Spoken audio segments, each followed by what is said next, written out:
Trolling.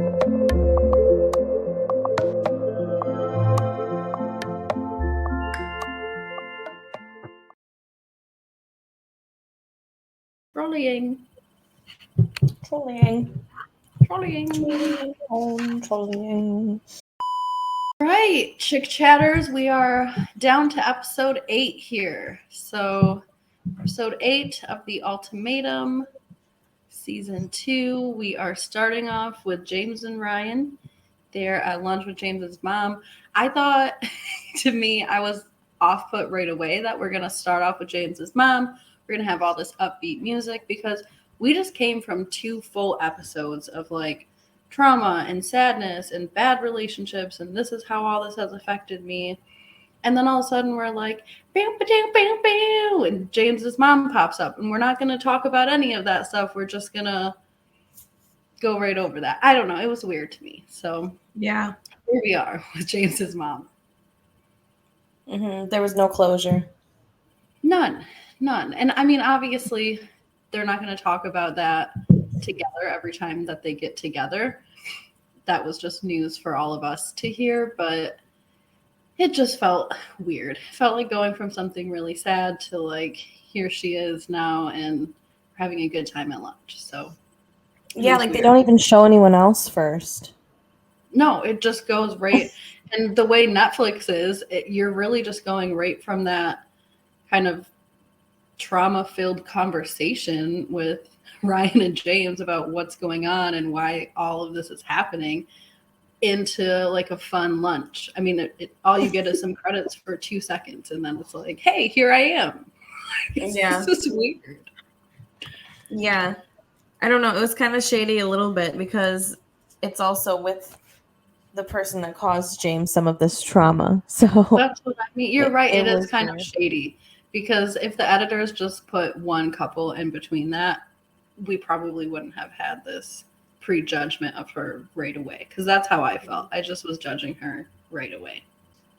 But yeah, they sit down with James's mom and they discuss what would happen if they did get engaged and about how Ryan doesn't want to move away from her family. I guess James at one point had an opportunity to go either work for NASA or intern or something along those lines, and he turned it down for Raya because she didn't want to relocate to, I'm guessing, Texas. Yeah, I'm not even sure if he necessarily had an opportunity or if he was just open to those opportunities.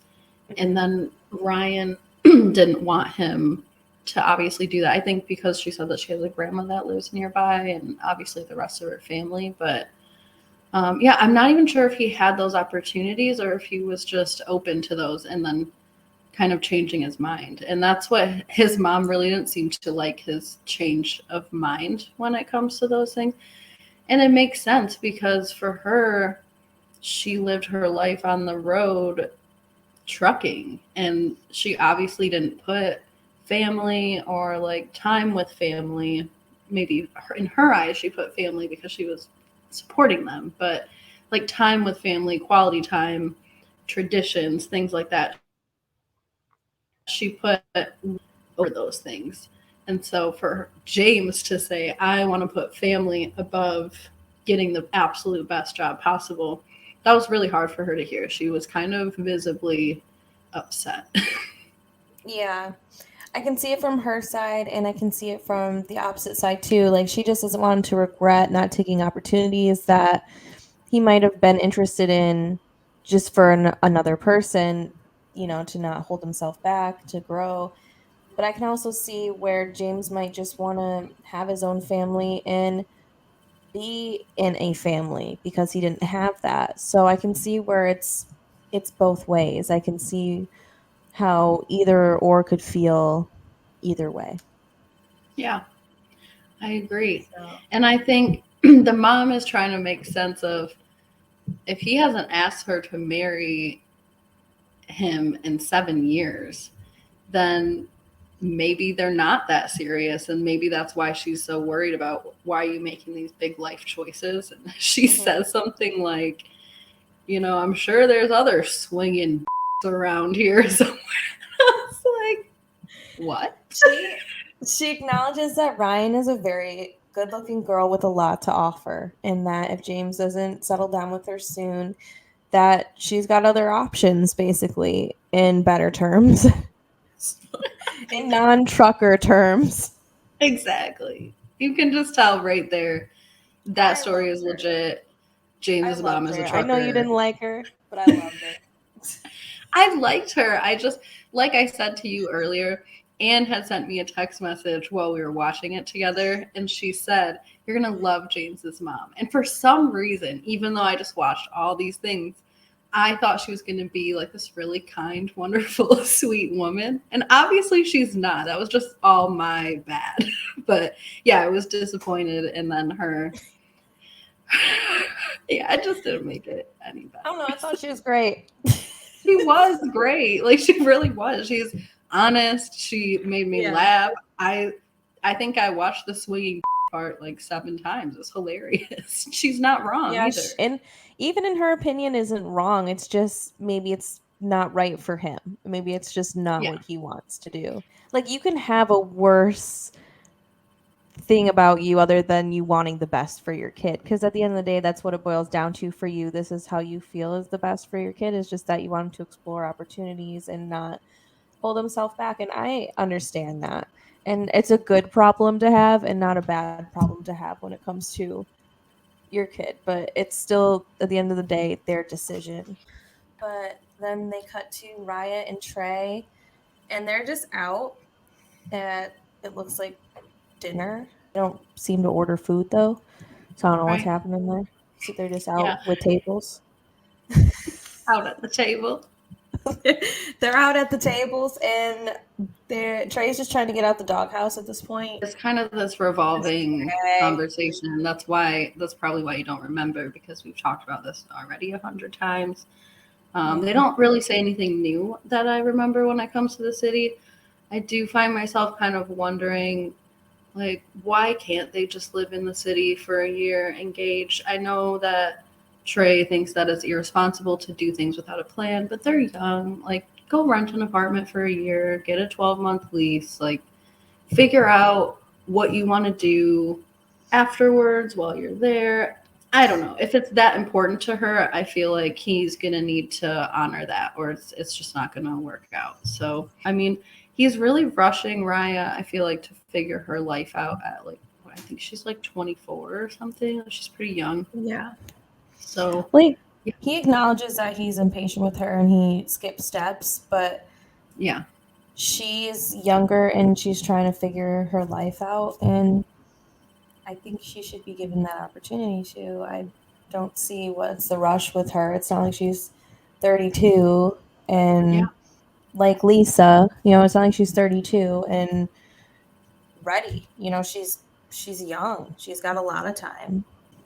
So that's their date. It's a lot of the same things. They don't really come to any conclusions. They just listen more to each other. And then we go to Roxanne and Antonio. We get Roxanne's parents back. We do kind of a man swap there for them. For the first time ever, during this lunch, somebody asks Roxanne what she's doing for Antonio. And I just about spit my coffee out when I heard that. Like, somebody needs to ask her this question, because he's bending over backwards for her right now. Yeah. And she won't even say, "I love you too."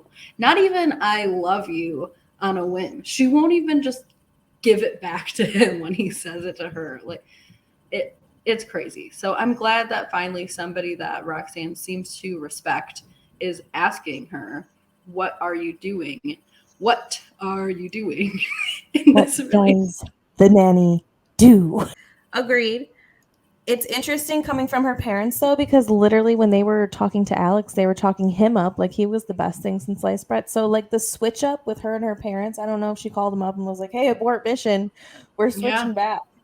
Yeah. I don't know. Maybe they're all like a little off in that way. Like, they have kind of split personalities or something. Because Roxanne did the same thing to Alex. She like switched up on him real quick. And now Roxanne's parents are doing that to MGK. They're like, "Oh yeah, we really like you. You have all these things going for you. You're so close to getting your business finished." And they talk to him really kindly, which they had awful things really to say. Again, I think they were stupid things to say, like, God forbid he watch football when they come over, but they didn't like him nonetheless. Yeah, but also when Roxanne's dad says, "What are you doing for Antonio?" she has no response to that. She just talks about her ideal date at that point. She kind of says this like, "Well, I could be saying that I love you more, but something about my ideal date that we should be going on with like pizza." Yeah, because she's changed her view on her ideal date.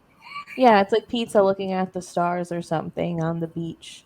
Who wants pizza on the beach, Roxanne? I don't know. Was it the beach? I'm gonna have to look. I don't. It was That pizza. just sounds horrible. Yeah, Roxanne's with her parents, and she's talking about the fact that she worries about MGK's work, and her parents have to explain to her that everybody struggles in the beginning, and the finances will come in time. You can always make money, but that you can't always find love. It's good advice. Yeah, she needs to hear that. I don't know. It's not good business advice, but it's good life advice. So after that, I think we get to Kat and Alex, and we're meeting with his parents again. So again, another kind of wife swap situation going on. And Kat's parents are a little more real in that they bring up everything that they learned about Roxanne and what Alex might need in his relationship. And they bring that all up to Kat. And his mom even says, like, I have always thought that Alex needs someone who is strong with him and a strong personality. And she just kind of stops right there, and it's just quiet. And Kat, of course, gives her classic, like, yeah. And then weirdly, like, Alex comes to defend her by basically just saying, no, Kat's easier. You know, he needs someone easier. I'm like, well, Kat's not just easier. Yeah, she's more relaxed, but I'm sure she has her own opinions and thoughts and things. I mean, it's kind of rude to sit there and say in front of her that she's easier than another woman, so you'll take her. You know? I don't know. And well, Kat kind of says it that way too.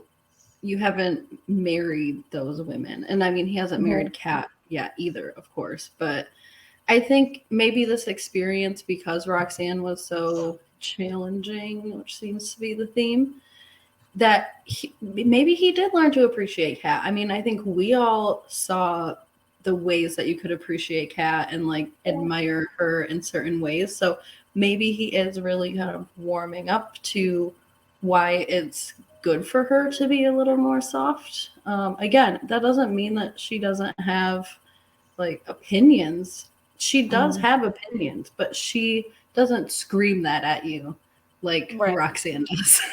And well, he does acknowledge that she is just a strong but a quiet, strong woman. So and maybe he's just matured out of the feistier kind of women, and Kat just feels like he has really high expectations. And his dad brings up this beautiful term, analysis paralysis. Which I think is just a stupid excuse of a word for whatever Alex is doing right now, but it's definitely I was wondering what you thought of that term. That's what I think. And I also think that that's what Paul had on the last season of Love is Blind. I think it's season 4 when he was like, they were both at the altar, could not make the decision. He definitely had analysis paralysis. Paul, if you were to put analysis paralysis in the dictionary, a picture of Paul at his wedding on his wedding day would pop up for sure. Yeah. He's in a constant state, I think, of analysis paralysis, but that day was just tough to watch. Now we're moving on to the final night. We're going to see all the couples on their final night. I don't have much to say about many of them. It did start off the first final night. Ryan and James start off there. They're at dinner together. And Ryan and James have this conversation about moving in and why they haven't lived together before this. And I kind of didn't feel like that made any sense, Ryan's reasoning. She had said, like, she thought that it would make James procrastinate their wedding if they were to live together. But has he not already procrastinated their wedding? So I get the whole thing. For some people, you know, either they have values or they don't want to do, I've heard the phrase a lot, like, don't do wife's work for, like, not wife label, or I'm sure I slaughtered it, but I get that. But to say that that's going to delay the wedding or delay an engagement, that hasn't changed anything. He's still not. In fact, you're on ultimatum to see if you're going to ever get engaged. So I thought that was kind of weird. I mean, Ryan and Trey talk about moving back to the city Again. Or moving to the city for the 4th time this episode. And then Kat and Alex are in bed anticipating the decision. I mean, it's really just wrapping it up. And then we go back to MGK and Roxanne, and MGK's been having bad dreams, and he's scared that Roxanne's going to say no. And I'm like, everything has pointed at no. I'd be more like bracing myself. I know. So then we transition to the final morning. We're still not yet at ultimatum time. We're going to see the final morning. Mm-hmm. There's not much to add to that either. We do see it cuts to Ryan and James together in the morning. And Ryan says again, I mean, she's always been pretty blunt and direct about this, but she says, I've come to terms that I will leave you if I don't leave engaged to you. And James is just like, damn. And then he walks away. Like, guy, like, that's almost exactly what he said in the very first episode. They had like their little sit down together during a confessional thing. And she's like, yep, I'm going to leave if he doesn't get engaged. And he's same thing. Cuts where he's like, yup. After that, we have like Kat and Antonio. We see that their last moments together. And as soon as Antonio walks out the door, it pans to Roxanne, and she's just in full meltdown mode. Like, you can tell she's kind of agitated, and she just says she doesn't know what she's going to do. And the last thing she says is, I just don't see it. So I don't know. It's not looking good for them. Obviously, that's not a surprise, but even in the morning of ultimatum day, not looking good. That's pretty much it. See you next time, chit chatters. Bye. Bye.